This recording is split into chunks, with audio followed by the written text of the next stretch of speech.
Actually take out the intent, but still amp up the sexuality, because I want to create as much sexual energy as possible without necessarily telling the girl all my poker hand, without showing her my poker hand, right? So, but at the same time, I still want it very sexual, mainly because I like having sexual conversations, even with guys. Like when I'm talking to guys, obviously it's a little bit different. When I'm talking to a guy, like in the workplace, in a business setting, here's the thing. If you have a lot of intent, what it does, it puts a lot of pressure on the girl. Even if she likes you, it causes the girl to have to make a decision. I either like this guy or I don't. Okay? What you have to separate is intent and interest. I mean, you can have a lot of intent for the thing that you're doing in that moment, but you don't want to show your interest to the girl until you've built up enough attraction equity. Attraction equity is body temperature spikes in the girl, laughter, giggles, indicators of interest, her teasing you back, all these different things that you can tell that you're building. Simple stuff, common sense stuff that you can tell when a girl is getting more attraction for you, right? The more of this that you can build, the more before you actually show your cards and give any statements of intent or statements of interest back to the girl, the more likely you are to actually have real attraction and not miss your chance to actually build that attraction. If your guy's just showing a lot of intent, that can work, but your volume is going to be a lot higher and your consistency will be a lot lower. Whereas if you withhold your intent, withhold your interest, withhold your romantic interest to the point where you actually disqualify. So not only will I not show the interest level from me to the girl, but I'm actually going to disqualify every girl I meet. We do not appreciate what we do not earn. If you just go and have a very direct approach when you meet women, you're going to realize that your results are never going to be as consistent. It's fun. It's very adrenaline boosting. But do you want to hook up with 50% of the girls you talk to? Do you want to get 100% number close ratio? Do you want to have 0 flake ratio? At a certain point, I mean, you have to look at the numbers and you have to look at how much time are you putting into this thing we call game? How much money you put into the pickup trainings or the products? How much effort are you putting into this stuff? What other thing in life could you learn as a skill and then be okay with a mentor telling you, hey, you know what? Outcomes are relevant. It's about how you feel about it.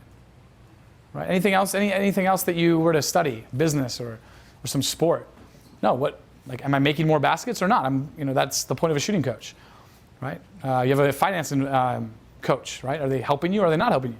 And there's very specific metrics for it. If you can't measure it, you can't improve it. So everything that I base my game upon is measurable. Even if I think about the measurements and then throw it away and never think about it again. And it comes down to this, flipping the script. Everything should be designed to get the girl chasing you, get the girl attracted to you, no matter what your looks, income, status, level is. You layer this on top of all the Social Circle Blueprint topics, all the different modules in the Social Circle Blueprint, and you're going to notice that you don't have to do any of them nearly as hard because you're building so much investment each stage. This works with guys and girls, the investment model. The more investment that you can build, the more that you can persuade, the more that you can convince, the more that you can get people bought into your idea or concept, whether it's at work, or whether it's in some new business plan that you want to do, or whether you're trying to hook up with a girl. Let's think about this. You have a guy and a girl on a park bench. The guy's over here, the girl's over here. Let's say the guy is talking to the girl for 45 minutes and the girl's talking to him for 15. Who's attracted to who? Guy's chewing her ear off for 45 minutes. Right, you're looking at this from afar, you think the guy's attracted to her, right? What if you flip it around? What if the girl is talking the guy's ear off for 45 minutes and the guy is hearing it for 15? Who's attracted to who?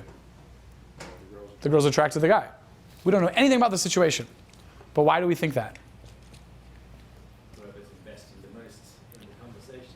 Whoever's trying the most, whoever's working, whoever's talking the most is trying to get an outcome. So if you can trigger that investment, if you can trigger that attempt for an outcome, if you can trigger that in the other person, you're going to get a lot of investment from them.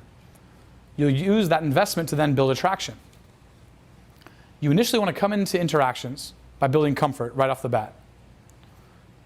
You build comfort right off the bat because you can't assume that you already have that rapport. Then the next step is you want to break rapport, usually by disqualifying. So the next step is you break that rapport, which sparks the attraction. And then you qualify which builds the attraction like wildfire, makes it spread. And then you add sexual escalation onto it. This is a cyclical pattern that's going to happen many, many times throughout your interaction, throughout your night with each individual girl. This is your game layer. So if you want to be super technical about this, you have the game layer, you have the logistical layer, and then you have the physical layer, all happening simultaneously as the night's progressing. Now that gets a little more complicated. You can look at, I'm going to have some sheets that you can download after for, that I'll give to you guys that you can see how it kind of goes by. The layer that, I'm going to show you how those go by simultaneously if you want to get a little more complicated with it. At first though, I just want to show you how the game layer should go, which is how to build as much investment from them as possible. Literally, you can get more compliance using this model than anything else. You'll get more attraction from her using this. And you'll do it in a way where you could game with this model at your workplace. You could game in this model at any sort of social get-together with no repercussion because you're triggering investment from them. So step number one for this is the physical part of it, right? You always want to be locked in. I'll get you guys the whole thing after too, so don't worry about it. You always want to be physically locked in and you want to match head height.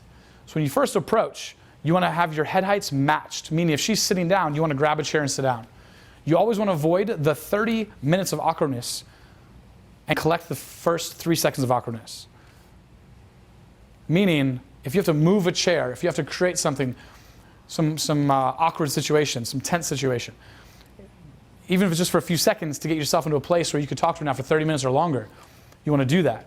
Rather than putting yourself in a situation where you just kind of stand over her. You're really awkward at first, where you're then avoiding the initial 3 seconds of awkwardness, but then you're saving yourself the next, you're trying to save yourself the next 30 minutes. But in reality, every minute that goes by, your necks are being strained. You're forcing the investment in the wrong path. So you start off with that body language of getting them to invest in you. You do this in such a way where you're always locked in up against some object. So every time you approach a girl, make sure that your back is up against a wall or a bar. Make sure that you're over the shoulder. Make sure you're always in a situation where it looks like they're orbiting around you, where they're trying to get your attention. This works twofold. Number one, it works because you could hit on every girl in the venue. You could build your social circle at the exact same time as you're cold approaching, and nobody will ever be the wiser. Nobody will ever look at you like you're this creepy PUA guy, this creepy player guy. I've approached thousands and thousands of sets, tens of thousands of sets. I've taught thousands of students. No one has ever accused me of being a pickup artist in a nightclub because I'm always having as much fun as possible, not thinking about what I'm doing, but then B, or at least not having it apparent that I'm thinking about what I'm doing, and then B, I'm always locked in. It's always other people trying to talk to me in a venue, always. So that helps the outward effect of everybody not thinking that you're this weirdo trying to hit on everybody and be this creepy PUA guy escalating on everybody that you see, which allows you to approach the entire venue without burning it down, which then does what to your confidence? Makes your confidence skyrocket. Your self-esteem goes through the roof when you don't feel like this weirdo escalator guy who's trying to just escalate on these girls. Then it builds attraction with her inward because she's going to feel that she's over-investing in you. She's going to feel that her body's turned towards you. And that will just lead into more and more compliance throughout the interaction. Very, very powerful. It kills me that a lot of guys fail to just focus on this one thing of the physical investment. So a very simple way to do this is there's 6 categories of openers. First category is the observational opener. Second category is complement opener. Third category is functional. Fourth category is direct. Fifth category is opinion. And sixth category is the introduction. I didn't repeat any of those, did I? Sounded pretty good? Cool. I like to use the observational and the complement opener the best because it gets me a much higher and better yield on what I'm putting into it, what I'm getting out of it. Functional opener is fantastic if I have a bet. If I'm doing a bet with somebody, I'm going to do a functional opener because the chances of success are closer to 100%. So it's a fun parlor trick. You ask somebody, hey, you know where the nearest coffee shop is? You ask some girl, hey, do you know where the nearest Chipotle is? Hey, do you know what time this place closes? It's a very low risk, low reward opener, but it will trigger a response. That's why it's good for the bet because you can get some response, you can build up from it. It's very clever. On the other end of the spectrum, you have direct. A direct open, an example of that would be, I just had to stop you. You're absolutely gorgeous. My name is Luke. What's your name? Or the old, you know what? Hey, I'd be kicking myself all day if I come over and say hi to you. What's your name? You're putting it all out there. You're in full interest. That's highest risk, highest reward. When that works, it works really, really well. But it's lowest consistency level of all the openers, no matter how good you are at it. The reason why is even if the girl is attracted to you and it seems to work, it puts a lot of pressure on her. She now has to really make that decision of not only does she find you attractive, does she like you, but does she have the confidence to actually engage in this conversation with you? Also, too, you're going to find that the guys who are pure direct guys oftentimes just don't have the balls or the knowledge to run sets properly, to run interactions properly from a point of no attraction to building that interaction up further. Observational, it's my favorite opener, favorite opening category, but it's a little bit more tricky. It's a little bit difficult to do because you can't create like a default list of them. It's a little bit difficult to just come up with them on the fly. I'm going to give you guys some exercise on how to do that though. Observation is the best because it puts yourself in their shoes. It builds a lot of empathy, a lot of instantaneous, you're wearing the same shoes kind of mentality. So one easy way to do this is point out the weather. It's kind of a silly example, but it just kind of shows you the framework. Come up with your own examples. You're on a street corner in the fall. It's getting to be a little bit chilly. Let's say you're on the East Coast. You see a really attractive girl you want to open. First thing you do is you say a statement that's a blanketed statement, a little bit louder, just to nobody in particular. Holy shit, it's cold out here. And then you're going to notice a couple people look at you, a couple people don't look at you. Doesn't matter. Then you look at the girl that you want to open and you say, did you make it this cold? Again, if you want to build a little bit extra rapport, stutter on the open just a little bit to make it seem like you haven't done this 500 times earlier today. And she's going to say, oh no, the accusation opener works really, really well. When you accuse a girl of something, you combine that with the observational opener, it works fantastic. When you accuse the girl of something, it puts them on edge, which then causes them to start investing. Especially if you can build the comfort back up. It does a bit of a whiplash investment spike. Next one, compliment. You want to compliment the girl on something she's worked for or attained, not something that is something that was handed to her, given to her. Meaning, you never want to say, wow, you're really beautiful. Right? Been waiting for this. You never want to say, wow, you're really beautiful. Instead, what you want to say is, holy shit, I like the fact that you matched your shoes with your belt. That's amazing, keep it up. It's a very powerful compliment opener because you're assuming a lot of authority in the topic at hand, even if you have no idea about accessories. Oh, matching shoes. Yeah, I mean, hopefully her shoes match. No, I mean, you complimented on the fact that she's got matching shoes. You know what I mean. Exactly. Anything she's worked for. Hair is phenomenal with this, right? It's late, I gotta do that, right? Hair is phenomenal, okay? Hair is fucking phenomenal because they spend so much time on their hair. When you say, your hair looks, hey, I just had to stop you real quick. I even like to say, hey, excuse me, terribly sorry to bother you. Excuse me, so sorry to bother you. Oh, excuse me, oh, my bad, right? What does that do? It lowers the wall. You always have time in an interaction to be Mr. Alpha, to be Mr. Tough Guy. But if you come into it, if you come into the interaction speaking the way that I speak, having a deep pitch, enunciating, being very clear with what you're saying. Again, having a lot of intent, but withholding interest. You can separate these two things. If you be competent enough to separate these two things, you're going to have much more consistent results. You go in and you say, oh, excuse me, so sorry to bother you. She's going to look at you, and usually she's going to do what? Participate. Oh, it's okay. She's going to give you some response. So sorry to bother you. But I just had to say, your hair is amazing. And I'm going to look at it like it's the best fucking hair I've ever seen in my life. Holy shit, your hair is amazing. You just want to pierce right through her eyes with your eyes. So when you do that compliment opener, right? Oh, excuse me, so sorry to bother you. Your hair is amazing. And she's going to go, oh, the more over the top that you can say it, right? The more she's going to say what?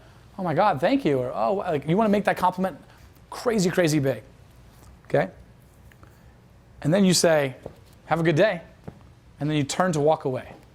When you turn to walk away, it proves that you're not there to get anything from her. A lot of guys, when they say, oh, wow, you're really beautiful, or they buy a drink, those aren't bad things individually.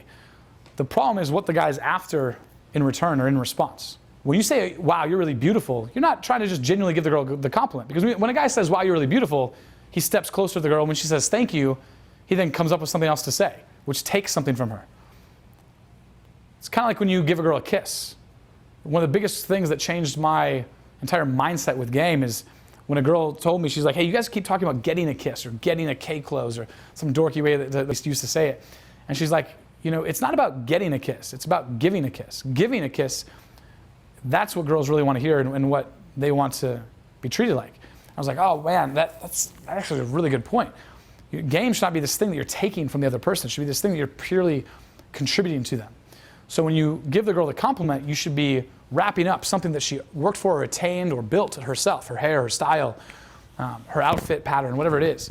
Her lashes, for example. Her lashes are fantastic. Eyes are terrible to compliment on, but lashes are perfect.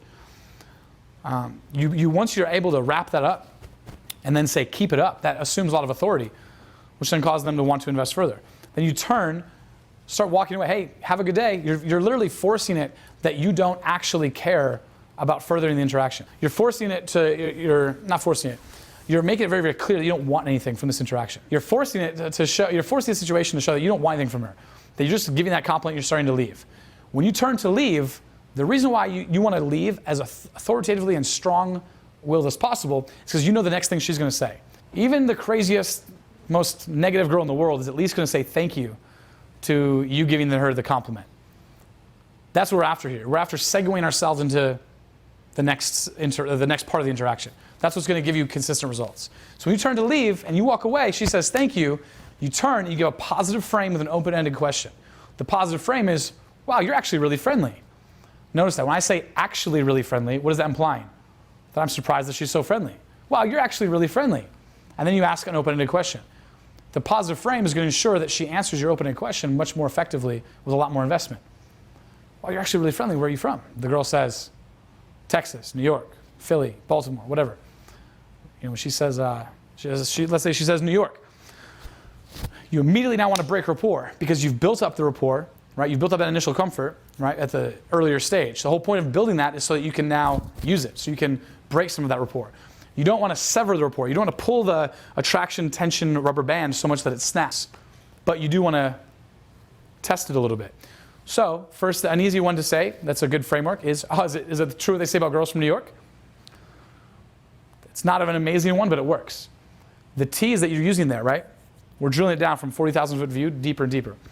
The reason why that works so well is because you don't know what they necessarily say, but she does. So let's say you meet a girl from Wichita. Wow, you're actually really friendly. Where are you from? She'll go, oh, I'm from Wichita. Oh, is it true they say about girls from Wichita? Right? The girl's going to go, I don't know. What do they say? Or what have you heard? Or no, we're not all a bunch of raging sluts.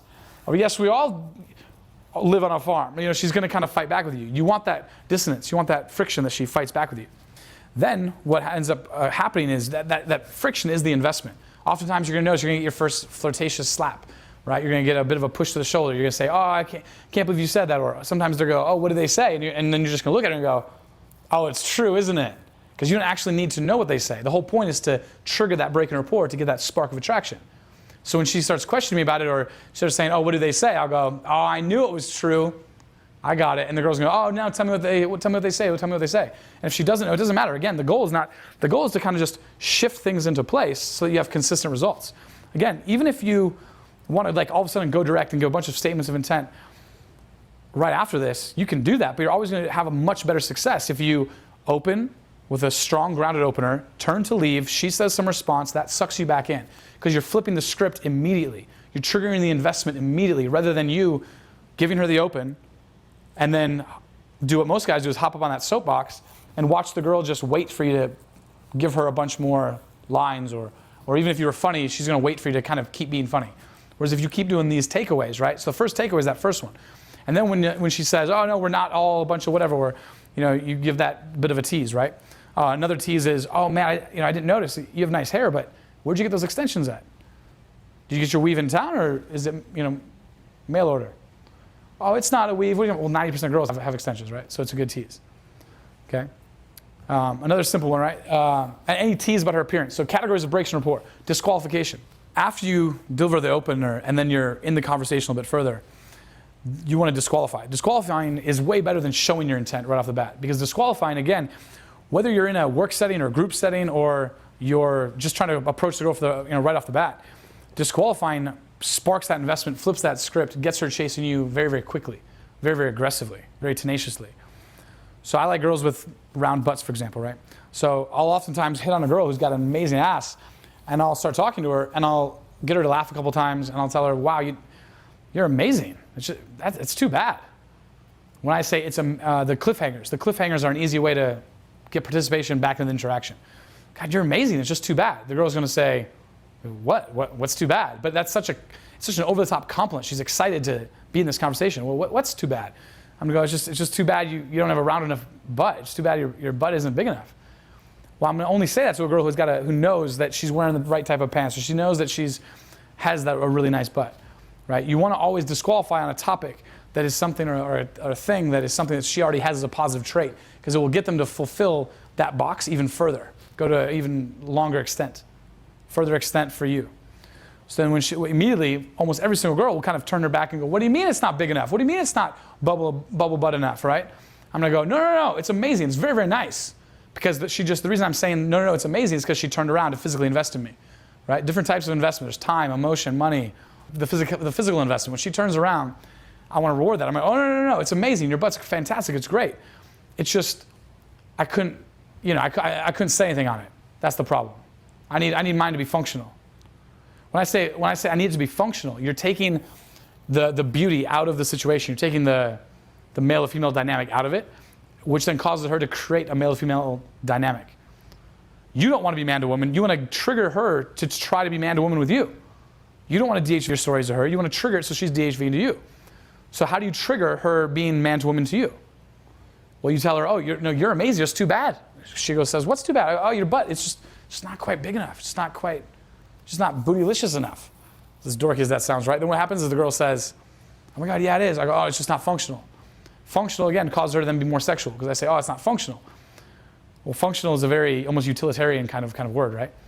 So when I say it's very sterile. So, oh, it's just not functional. She goes, what do you mean? I go, I just can't put my drink on it.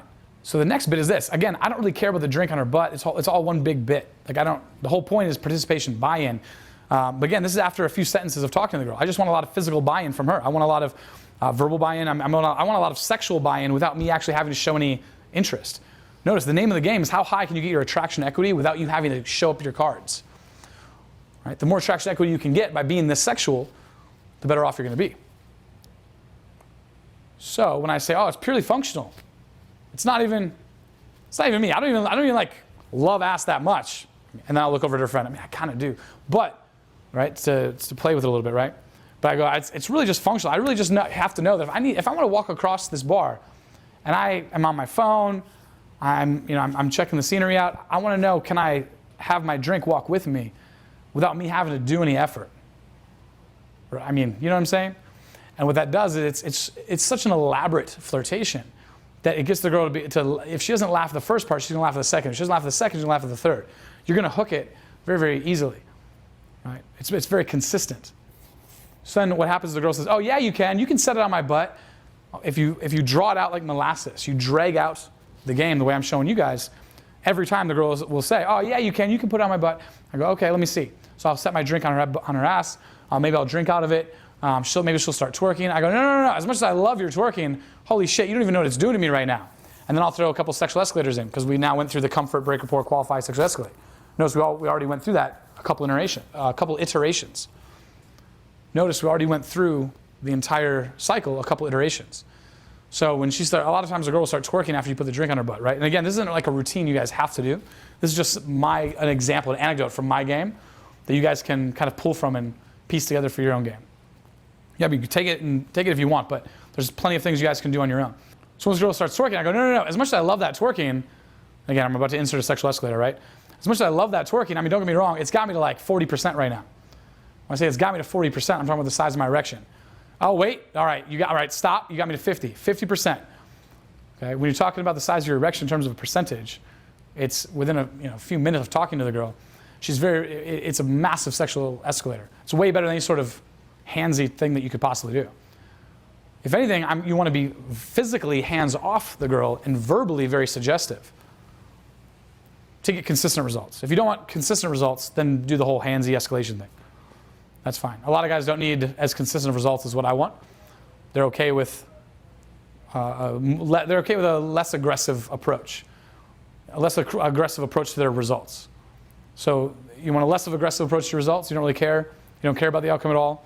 Then just go ahead and be super handsy. Whichever girl ends up wanting that, that's fine. That's not my style. My style is very, very hands-off to the point where you'll kind of push the girl away from you, do roll-offs. Okay, so once you do that sexual escalator, she's going to kind of stand up and be like, "Oh my God, I can't believe you said that." I go, "I know, I can't believe you did that." Shit. Anyway, who'd you come here with? And then you go into logistical questions.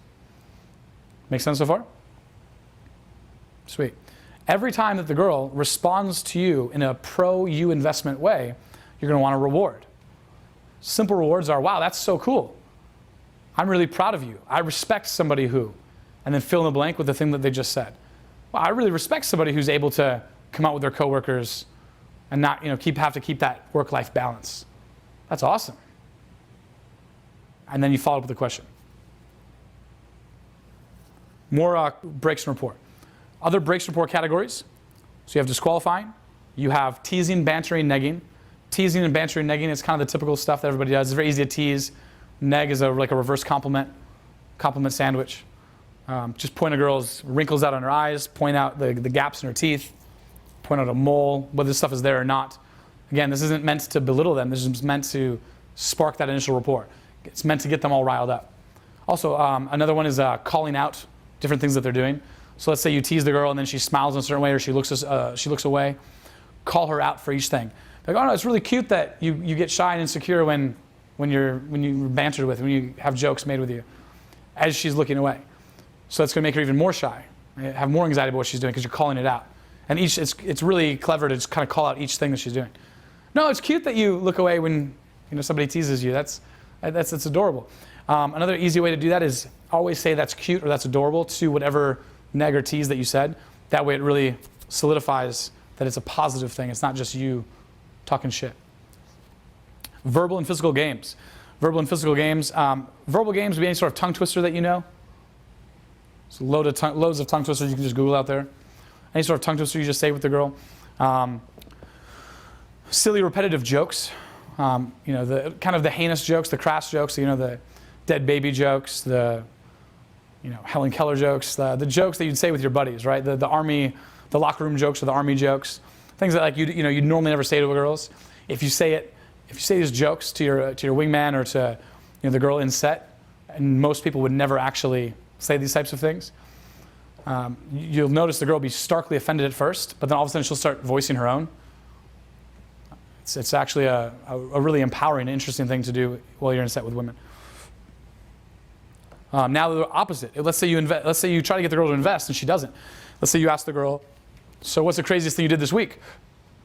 And she goes, "Nah, nothing really." Using the operant conditioning that we're discussing, you have to punish that. But people don't really respond very well to negative conditioning. So you have to do a bit of a neutral response and then focus on rewarding more aggressively as they give you positive investment. So then when the girl says, "No, nothing really," you tease it. Say, "Oh, come on, don't be lame," and do a bit of a roll-off, a bit of a takeaway. Either turn your back, do the roll-off, or kind of do a takeaway, walk a few feet away and come back. You're going to notice any guy who's really, really solid in game, he's going to do a lot of roll-offs and takeaways, where he physically moves 5-10 feet from the girl and comes back, 5-10 feet from the girl and comes back, because that keeps that investment rolling. Shit tests are even good, because a shit test implies that she's breaking rapport with you. If a girl's teasing you, even if it's busting your balls pretty hard, oftentimes the girls who bust your balls the hardest are the ones who like you the most. But for us, we have words like shit test or lack of compliance because we don't really want that. A lot of guys aren't sure how to handle that. I love it. I welcome it. The more a girl gives you a run for your money, the better you're going to learn, the more social skills you're going to develop, and really the more she likes you. She's just participating in the arena that you're participating in. So when you're getting a negative response, and then again, a negative response is only a low committal response. Let's say you ask the girl, "Hey, what was the craziest thing you did this week?" And she says, "Oh, nothing, meh." You want to verbally and physically create a neutral to negative response. So you kind of, you lightly push her away. The way you push her away is you kind of put your hand on her shoulder and you step away. You don't push her, you push yourself away. So that way you're not actually moving her at all. You're moving yourself. And then do a bit of a roll-off, walk away a couple feet, come back. So you're withholding that energy and emotion from her. Then you come back and say, come on, don't be lame. What's one thing that you did today? So you do is you give the tease, which is don't be lame. There's a bunch of teases that you could do. It's just a simple one. And then you follow it up with a way for her to save face and jump through a smaller hoop. The smaller hoop is, what's one thing you did today? It's a lot easier for her to answer that than it is to answer the original question, which is the craziest thing you did all week. But if you just tease and just do the roll-off without giving that option for her to jump through that smaller hoop, then you just left a situation where she's just teased and the rapport has just been broken, but there's no actual opportunity for her to reinvest and re-engage. After you've broken rapport effectively, you want to do aggressive qualification. Qualification has 3 different stages to it. The first stage of qualification is small talk. It's just getting the girl to open up about very simple things that most people talk about, really typical water cooler type talk, boring guy conversation. The point of this is to get a little bit of compliance, to build it up a little bit, so to show her that you're going to make her feel really good about answering and participating into this conversation and investing with you. So you can even ask boring, chody questions like, what do you do for work? Where are you from? Just really simple shit. Because you're going to be able to use your aggressive qualification later and your breaks and rapport in order to build this into a much more interesting conversation, much more layered conversation.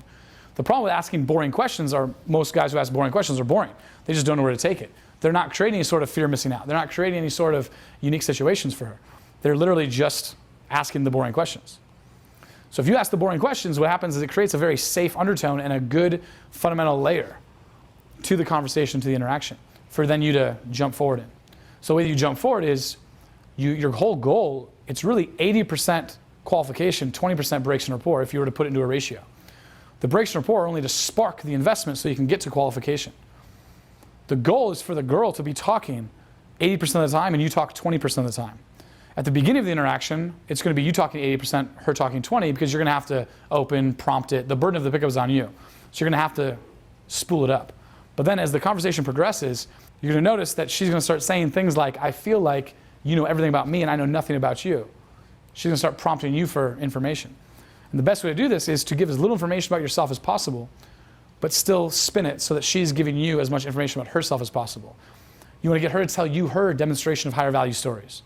You want to get her to tell you the different sexual things that she has in mind. You want to get her to tease you instead of you having to always do the work.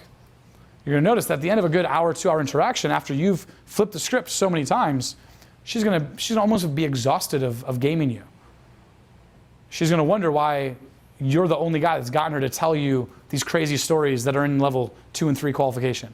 Why you're the only guy that's been able to get her to bust out her jokes and wonder why is she trying to get you so engaged and talkative with her.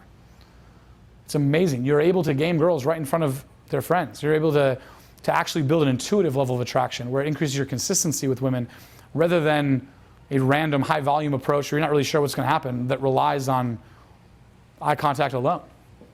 When you game this style, you have massive consistency. You can see, hey, you know what? Hey, am I opening 10 girls a night, 100 girls a night? Am I trying to pull 1 girl a night? You're able to actually see these numbers. And again, when you're in field, when you're actually talking to girls out at nightclubs, bars in the daytime, you don't want to be so focused on the numbers. You don't want to be so focused on this technique, but you want to categorize it. So you're going to give yourself a certain portion of the day where you look at the videos, study this stuff, and then another portion of the day where you just forget about it completely and you just act off instinct. This is how you can build your intuition over time. Yeah, so here's the thing. With investment, you have to decide content isn't always the same. Investment with one person isn't always the same with another. So it starts small. It starts with compliance building. So even asking girls like what their favorites are, right? You ask her what her favorite thing is. Make it a game. Make it a challenge for her to actually try to get out of you the actual response, the proper investment responses. Don't be so crazy that you won't give her the answers. You have to eventually give them the cookie.